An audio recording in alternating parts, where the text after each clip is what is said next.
안녕하세요. 절세병법의 이승현 회계사입니다. 이번 시간에는 1세대 1주택 비과세 규정 중에서 2021년부터 도입된 최종 1주택 규정에 대해서 알아보도록 하겠습니다. 이 최종 1주택 규정이라는 건 다주택자가 다른 주택을 모두 양도하고 1주택만 남게 되면 그 1주택이 된 날부터 보유기간을 2년을 새로 기산한다 라는 규정인데요. 자, 그러면 한번 사례를 보면서 어떻게 양도세가 계산되는지 이해를 돕도록 하겠습니다. 자, 저는 2주택자입니다. 강남에 있는 주택은 2000년도에 취득을 했고 취득하자마자 실거주를 하고 있습니다. 그리고 5억 원에 샀는데 지금 시세는 20억이 됐습니다. 15억의 차익이 생긴 거죠. 그리고 또 하나의 주택은 2010년도에 대전에 있는 주택을 취득을 했는데요. 이 주택은 5억에 사서 5억 5천만 원이 됐습니다. 5천만 원의 차익이 난 거죠. 자, 이렇게 2주택을 갖고 있는데 제가 올해 이 주택을 두 채 다 팔고 싶은 거예요. 그러면 어떻게 팔아야 될까요? 우선 양도세를 조금이라도 공부해 보신 분들은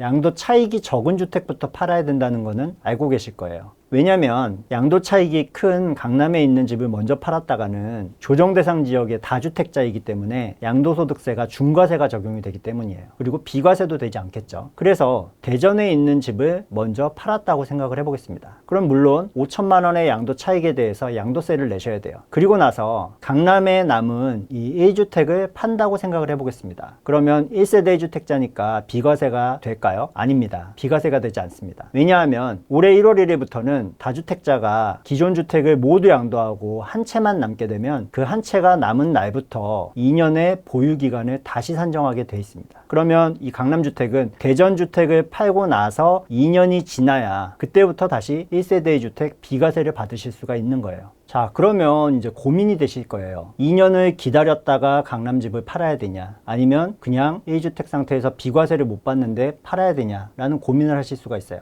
이런 경우에 1세대 1주택 비과세를 못 받더라도 1주택자는 최대 80%의 장기보유 특별공제를 받으실 수가 있습니다. 그래서 그냥 2년 내에 1세대 1주택으로 장기보유 특별공제만 받고 팔 것이냐, 아니면 2년을 기다렸다가 비과세와 장기보유 특별공제까지 같이 받으며 팔 것이냐를 결정하셔야 되는데요. 먼저 대전에 있는 주택을 팔고 나서 1세대 1주택이 된 이후에 2년을 추가로 보유하고 비과세를 받으면서 파는 경우를 계산을 해보겠습니다. 이 강남주택은 5억에 사서 지금 20억이 됐다고 했죠. 그럼 전체 양도차익은 15억 원이 됩니다. 그런데 비과세를 받는 경우는 9억 원 이하의 양도차익은 비과세가 되고 9억 원 초과 부분만 양도세가 과세됩니다. 그래서 9억 원 초과 부분에 대한 양도차익을 구하면 8억 2,500만 원이 됩니다. 계산은 전체 양도차익 15억 곱하기 내가 파는 가격인 20억 분의 9억 원을 넘는 11억, 15억 곱하기 20분의 11 이렇게 하면 8억 2,500만 원이 계산이 됩니다. 자, 이 금액에 대해서는 비과세가 되더라도 이제 양도세를 내셔야 되는데요. 10년 이상 거주 보유하셨기 때문에 80%의 장기보유 특별공제를 적용받겠죠. 그럼 장기보유 특별공제가 6억 6천만 원이 차감됩니다. 자, 그렇게 빼고 나면 양도소득금액은 1억 6,500만 원이 남고요. 여기에서 250만 원 기본공제를 차감하고 양도세율을 적용하게 되면 양도세는 4,235만 원이 나옵니다. 여기에 지방소득세 10%가 추가되겠죠. 그래서 423만 5천 원을 더하면 총 내야 되는 세금은 4,658만 5천 원이 됩니다. 비과세를 못 받고 대전주택을 판 지 2년 이내에 이 강남집을 팔더라도 장기보유 특별공제는 1세대 1주택이기 때문에 80%까지 최대 적용을 받을 수 있다고 말씀드렸어요. 자, 그럼 올해 바로 팔았을 때 양도세를 계산해 보겠습니다. 비과세가 되지 않는다면 양도차익 15억이 전체가 과세 대상이 됩니다. 그런데 여기에 80%까지 장특공제를 해주기 때문에 장기보유 특별공제가 무려 12억 원이 적용이 됩니다. 그래서 양도소득금액은 12억을 차감한 3억 원이 되고요. 여기에 양도세율을 적용하면 9,365만 원, 여기에 10% 지방소득세까지 더하면 총 부담세액은 1억 300만 5천 원이 됩니다. 그래서 이 최종 1주택 보유기간 규정 때문에 비과세를 못 받더라도 장기보유 특별공제는 최대 80%까지 받으실 수 있으니까 차선책으로 생각을 해두시면 좋을 것 같습니다.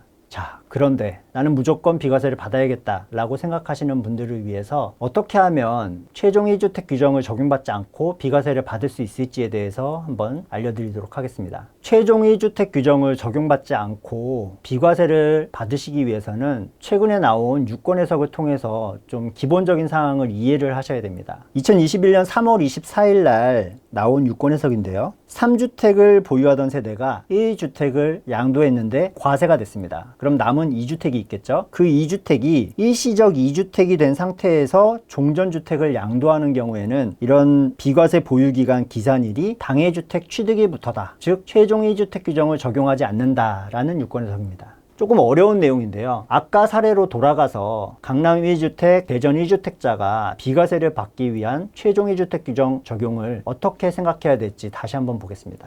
우리가 강남 1주택, 대전 1주택자가 대전주택을 팔고 나면 그 집을 팔고 난 다음부터 보유기간 2년을 다시 산정한다라고 말씀을 드렸어요. 그런데 이거는 1주택이 되었기 때문에 이 최종 1주택 규정이 적용되는 거죠. 그래서 이 규정을 적용받지 않기 위해서는 1주택이 되지 않으시면 돼요. 한마디로 새로운 주택을 취득을 해서 3주택이 되신 이후에 그 다음 대전주택을 파시면 3주택이었다가 한 채를 팔아서 2주택이 되시는 거죠. 그리고 그 남은 2주택이 일시적 2주택 관계가 있다 라고 하면은 강남주택을 파실 때 최종 1주택 규정을 적용받지 않고 비과세를 받으실 수가 있습니다. 한번 사례를 들어서 설명을 드려보겠습니다. 신규 주택을 하나 추가로 취득합니다. 이 신규 주택을 취득하고 2021년 6월 1일 날 대전주택을 팔았다라고 생각을 해볼게요. 대전주택은 당연히 과세가 되겠죠. 그것도 조정대상 지역이기 때문에 중과세가 될 겁니다. 하지만 양도차익이 5천만 원으로 강남주택보다 훨씬 작기 때문에 이걸 중과세 받고라도 이제 먼저 파시게 되는 거예요. 자, 그리고 나면 이제 강남주택과 새로 산 신규주택이 남았죠. 이 강남주택과 신규주택의 사이에서는 일시적 2주택 관계가 성립을 합니다. 그래서 이 신규주택을 산 지 3년 내에 종전주택을 팔면 비과세를 받으실 수가 있습니다. 물론 이 신규주택이 조정대상 지역이라면 1년 내에 종전주택을 팔고 이 신규주택으로 전입까지 하셔야겠죠. 하지만 어쨌든 이 강남주택에 대해서 비과세를 받을 때 최종 1주택 규정을 적용 안 받으실 수 있다는 게 중요한 겁니다. 그래서 이렇게 신규주택을 취득하고 3주택이 된 이후에 한 채를 팔아서 일시적 2주택이 되면 최종 1주택 규정을 적용받지 않고 최초 취득 시점부터 보유기간을 산정한다는 점 여러분들이 기억을 하시면 좋을 것 같고요. 자, 그런데 조금 더 팁을 드리자면 이 신규주택을 취득할 때 어떤 주택을 사는 게 좋을까요? 우선 이 신규주택을 조정대상 지역에서 사시게 되면은 강남집을 1년 내에 팔고 이 신규주택에 전입까지 하셔야 돼요. 그래서 이 신규주택을 조정지역이 아닌 비조정대상 지역에서 취득하시는 게 훨씬 유리합니다. 그러면 3년 내에만 강남을 팔고 신규주택에 전입은 안 하셔도 비과세를 받으실 수 있으니까요. 그리고 이 신규주택을 새로 사는데 다주택자 상태에서 사시는 거잖아요. 그래서 이 신규주택을 취득할 때 취득세는 12%를 내셔야 됩니다. 강남주택을 비과세 받기 위해서 새 집을 사는데 그 집에 대한 취득세를 12%나 낸다. 상당히 부담이 되겠죠. 그럴 때는 이 신규주택은 공시가격이 1억 원 이하인 주택을 사시면 다주택자라도 취득세가 1.1%만 나오게 되거든요. 85제곱미터 초과돼도 1.3%만 내시면 됩니다. 그래서 취득세를 고려할 때는 공시가격 1억 원 이하의 주택을 사시는 게 유리하다라고 생각이 들고요. 마지막으로 팁을 하나 더 드리면요. 신규주택을 사서 3주택자가 되게 되면 아무래도 종전에 대전에 있는 집을 파실 때는 양도세 중과세율이 올라가겠죠. 그냥 2주택만 있다가 팔았을 때는 지금 20% 중과세가 될 텐데 신규주택을 하나 더 사면 30% 중과세가 돼요. 근데 나는 이것도 싫다라고 하시는 분들은 이 신규주택을 취득하실 때